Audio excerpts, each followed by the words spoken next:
আসসালামু আলাইকুম। আপনাদের সামনে নতুন আর একটা ভিডিও নিয়ে চলে আসলাম। এখন যে জিনিসটা আমি লাগাচ্ছি এটা হলো আপনার ফ্রিজের টাইমার, আইস টাইমার।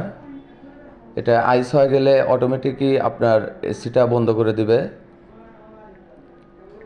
এটা ঠিক আছে, তারপরেও আমি এটাকে আর একবার দেখব যে এটা কানেকশন ঠিকভাবে দিলাম কি না। সব ঠিক আছে। এখন আমি অন্যগুলো একটু দেখব, ফ্রিজের গ্যাস ঠিক আছে কি না।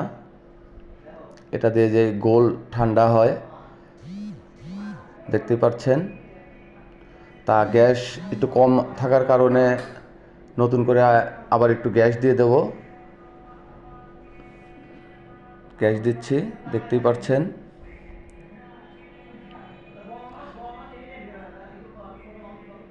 এখন এই যে আমি চালু করে দিছি, দেখতেই পাচ্ছেন। এটা এখন ওকে। ধন্যবাদ।